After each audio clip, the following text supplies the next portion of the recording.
Hi, kids. Hi. Do you want to hear a story? This story is called The Long, Long Letter. I love I think this this story. might be my favorite. We used to read this to our kids when they were little. I mean, when Hannah was just little and even she wore diapers. You know, Hannah used to wear diapers and toddle around. That's embarrassing. And Noah and Jonah Let's talk about something else. and Grace. Jonah's behind the camera right now. Okay. The Long, Long Letter by Elizabeth Spur, illustrated by David Cattrall. Okay. This book's kind of falling apart a little bit, so I have to be careful. My mother got a postcard from Aunt Hedda. It read, "Sister dear, don't you owe me a letter?" She received a second message. "I've had no mail for a dog's age." A third, in bold calligraphy, said, "Have you quite forgotten me?" "Land o' lovin'," sighed my mother. "Why, just last month I wrote her.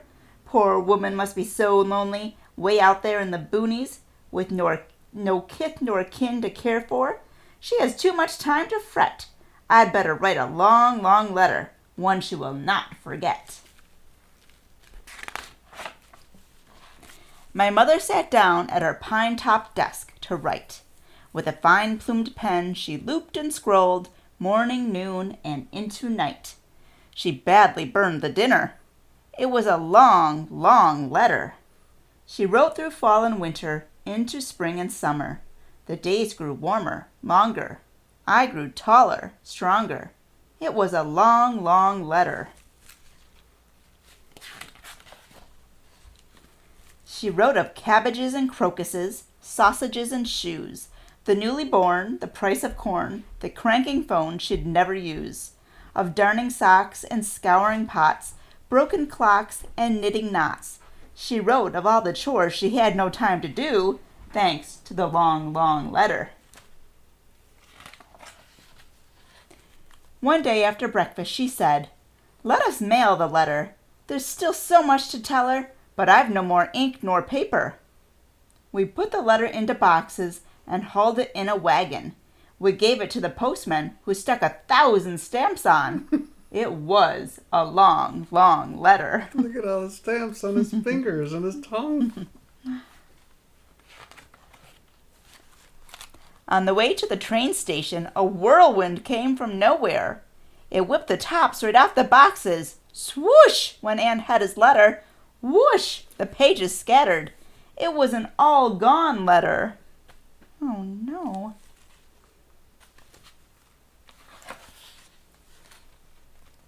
Aunt Hedda lived a crooked mile from the town of Neverby. The townsfolk rarely passed her way, much less passed the time of day with tea and friendly chatter, and none had sent a cheery word by way of card or letter. She was a lone, lone Hedda. By her mailbox sat Aunt Hedda. She sat in her carved rocker with a pocket full of crackers and a pot of peanut butter. She rocked and watched around the clock, from Monday until Sunday, waiting for the pleasure of a letter from my mother. Look at her pot of peanut butter. She's looking. She's so lonely. She rocked in fall and winter, through the spring and summer. The days again grew shorter, but there was no long, long letter. She pleaded with the postman, just a small one or a thin one? How she longed, longed, longed for any letter. Poor Aunt Hedda. She ate peanut-buttered crackers to kill the pangs of hunger, but her heart still ached and hungered for a letter. Where was the missive from her sister? How could it have missed her? She had kept a hawk's watch on the mailbox since a year ago September. She looks like a hawk there, right? That just means she's looking very closely, waiting to see a letter. December's storm clouds gathered. Aunt Hedda watched and shivered. The wind howled loud and bitter. The dark skies dumped a blizzard. It was the wrong, wrong weather to be sitting waiting for a letter. In her fringe shawl, Hedda huddled, bone-chilled and befuddled. White flakes danced around her. Soon all was covered over. Mailbox, rocker, peanut butter, and of course Aunt Hedda. What's happening? Is it snowing? Something's coming. All was silent, all was still. Then slowly from a whitened hill peeked the head of, yes, Aunt Hedda. She was beaming like the sun and staring cross-eyed at her letter. Oh, look how happy she is. Look at all the pages of the letter. One evening over tea, my mother read to me a fat letter from Aunt Hedda. You may say that I have been a bit under the weather. I thought it was a snowstorm, but it was your airmail letter. Such a long letter.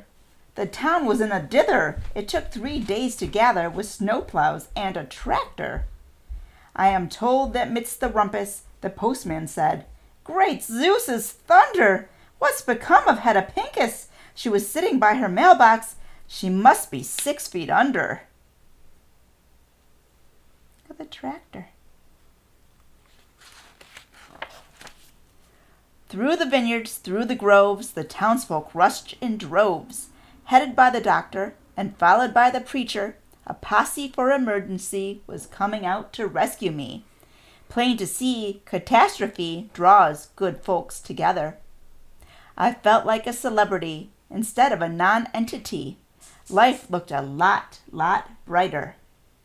I said thank you to the rescue team. Your concern is flattering, but I've suffered no great harm. My sister's letter kept me warm. As the townsfolk shoveled, the postman winked and chuckled. That's what I'd call writing up a storm. 50 children stacked the pages you forgot to number. They piled them in the haymow, stored them in the silo. They filled the spring house and the mill, the granary and the still. It was a long letter. I planned to sit down with your letter, catch up on the news, but in the discombobulation of my recent situation, I have lost my spectacles. Do you know what spectacles are? Glasses. I cannot read your long letter. 50 children have been rummaging through attic, house, and cellar, looking for my glasses. But perhaps it doesn't matter. Do you see her glasses? Oh. Do you see them somewhere? I see them. Where are they? They're right on her head. She can't find them. Sometimes that happens with my phone. I'm holding it. Where's my phone? For now, I have 100 eyes, but best of all, I realize this town is filled with caring friends. I'll never feel alone again, thanks to your long letter. Oh, look at all the nice kids. They're all reading her letter to her. You know, The end. I was wondering when you were reading this story, could this be a true story? Sure. I don't know. Could it be a true story? I think that... Could that really happen? I'm not sure if that could... I think that this is fiction. I think it's real. What do you think? Bye.